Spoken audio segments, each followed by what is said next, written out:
Magandang araw po sa inyong lahat. Welcome po sa panibagong video natin dito sa Makapidi TV. Ngayon ito, pag-usapan po natin itong sinabi ni Banat Bay kung saan kinukumpara niya yung mga vloggers ngayon sa mainstream media na mini-misquote lagi yung gustong sabihin o yung pagkakasabi ni Pangulong Duterte. Pero ito liliwanagin ko lang po, yung mga vlogger na against dito kay Pangulong Duterte, yun ang ginagawa.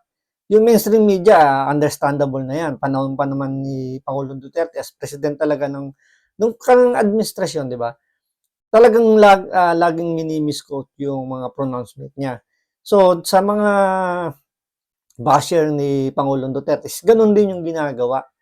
So, mini-misquote yung mga yung mga sinabi ni Pangulong Duterte para, alam niyo, mabigyan ng masamang impression. So, ito, paliliwanag sa inyo ni Banat Bay kung ano yung ibig niya sabihin. Pero, kung hindi ka pa nakasubscribe sa channel na to, baka pwedeng pakipindot yung subscribe button. Wala naman pong bayad dyan, kaya pindot na. So, ito, panoorin po yung reaction dito ni Banat Bay. Bakit niya parang ibig niya sabihin, pinagkukumpara niya yung mga anti-Duterte vloggers dito sa mainstream media. Ang problema, marami ho dyan, lalo na yung mga vlogger, instead na gustong uintindihin si Pangulong Duterte, isinushoot nila doon sa gusto nila mangyari at para magkaroon sila ng views because they are for the views. You understand? Maraming ganyan vloggers po ngayon na for the views na lang po talaga at wala na silang pakialam kung fake news ba yan or hindi makatotohanan o mini-mislead yung mga gustong sabihin ni Pangulong Duterte. Kasi nga ang habol lang naman nila dyan is for the views.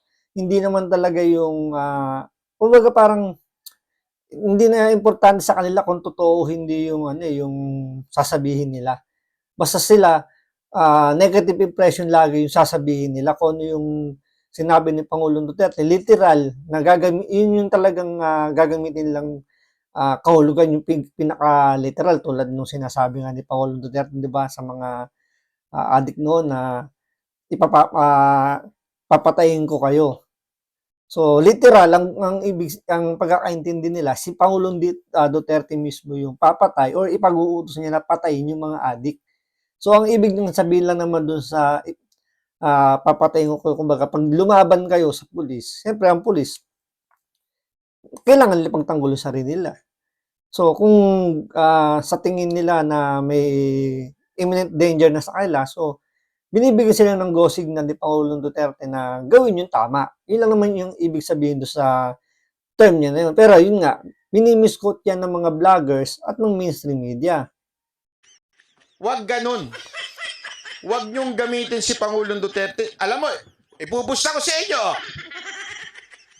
Ito, ipupusta ko sa inyo, one of these days, sasabihin nila, kaya nagbago si Pangulong Duterte dahil kinausap ni Lisa Smugs.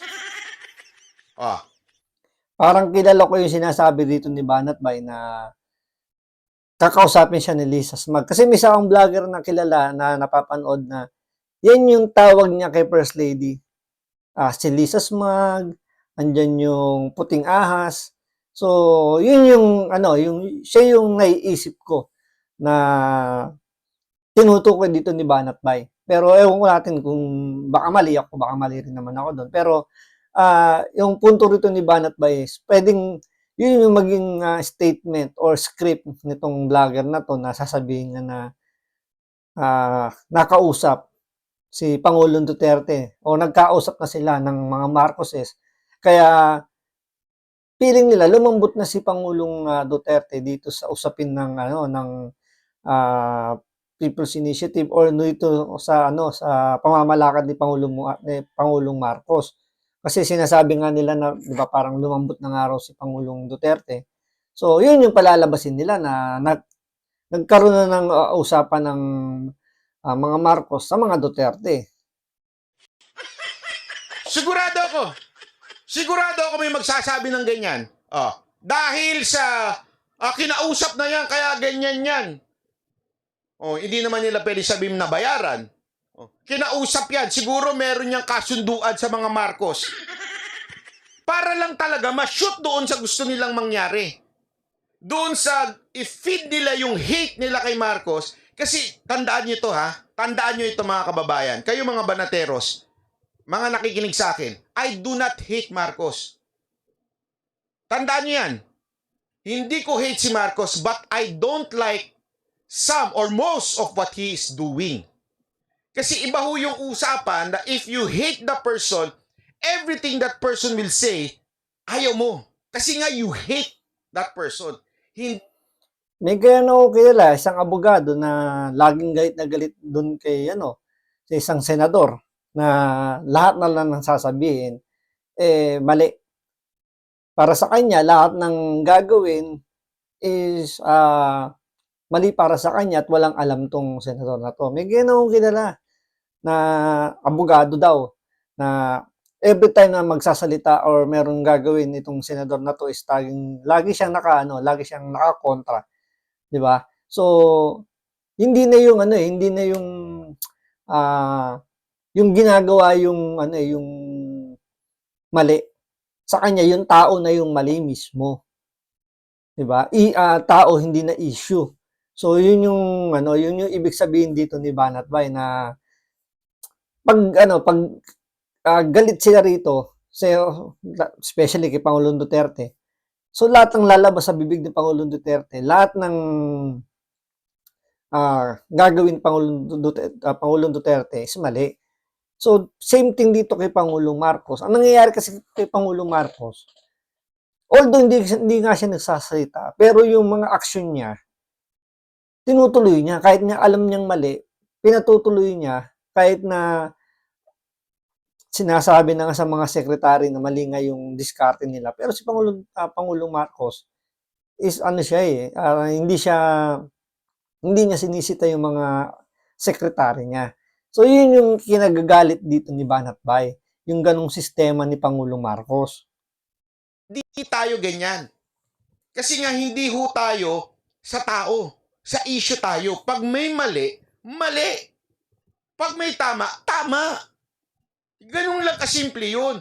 Hindi yung you would hate a person because that person did something wrong to you. Yan ang totoo. So ngayon, since hindi na sumishoot yung pagmumura ni Pangulong Duterte kay Marcos, pati si Duterte gagamitin mo na, sasabihin mo ng nakausap siguro ni Lisa Smagto. Tingnan mo, darating yung panahon, gaganyanin si Pangulong Duterte. Kasi nga, kailangan ma-shoot sa kanilang kwento.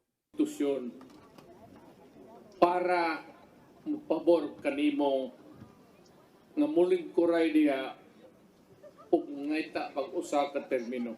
Komportable na ta sa unom ka tuig one term. Let us stick to that. Sinabi yan ni Duterte sa prayer rally kagabi sa Cebu City, kasabay ng anibersaryo ng EDSA People Revolution. Sa talumpati ng dating Pangulo, pumreno siya ng balat kay Pangulong Bongbong Marcos. Hindi gaya ng nasa Davao siya na talaga namang kinundinan. Sabi nito ni Rolando, ang naisip ko, Boss Banatbay, maraming tactic lang yan ng PRD. Ako din naman, kaya lang, hindi ko na sinasabi. Kasi kung alam kong tactic, strategy ni Pangulong Duterte, ba't ko sasabihin, dibinuking ko siya? Tama? Oo nga naman, tama naman dito yung punto ni Banatbay. Let's say sabihin natin strategy nga yan ni Pangulong Duterte, yung ganyan.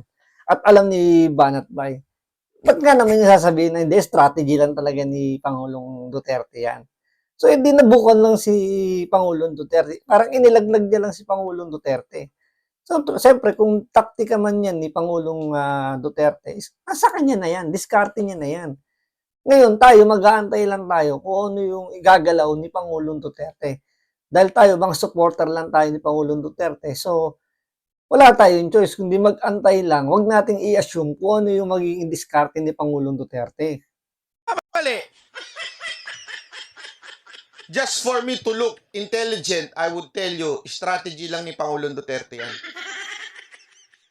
Kasi may mga ganyan vlogger na para lang magmukhang magaling, masabi lang na nakadikit siya kay Pangulong or kung kanino man, sasabihin strategy lang yan. Strategy yan. Ganyan yung naisip ko strategy niya. So, lumalabas na parang siya yung matalino kasi naintindihan niya agad yung galaw nung sinusuportahan o yung kino-content niya. So, siguro yun nga yung pinakamagandang term doon na para magmukha kang matalino, sabihin mo lang is strategy lang yan. I'm sorry, my friends. I'm not like that. Ni Duterte ang tsa-tsa at sinabi pang kapag ipinilit ito ay baka maulit ang nangyari Kung ano ang gustong palabasin ni Pangulong Duterte dito, yan ang aking ilalabas dito. Kasi hindi ho ako manggagamit kay Pangulong Duterte.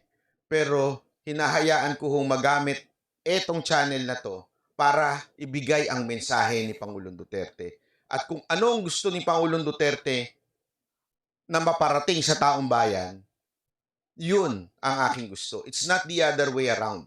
Marami kasing ibang vlogger dyan, it's the other way around. Gusto nila kung ano yung gusto nila mangyari, gagamitin nila si Pangulong Duterte. Hindi ho ako ganun. Ang Banateros, hindi ho ganyan. Si Coach Oli, si Boss Dada, hindi ho ganyan. Kami, kung ano yung mensaheng gustong iparating ni Pangulong Duterte, yun lang aming pipick upin. So, hindi namin kailangan sabihin na strategy lang. Kung strategy yan, ba't Tama naman yung sinabi dito ni Banat Bay.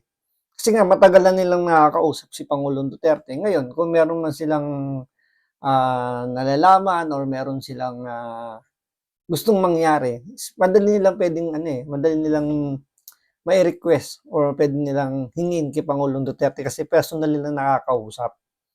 Di ba? So, abangan po natin sa mga susunod pang video kung ano yung magiging sagot dito ng Malacanang sa mga sinabi ni Pangulong Duterte. So maraming salamat po. Ingat po kayo.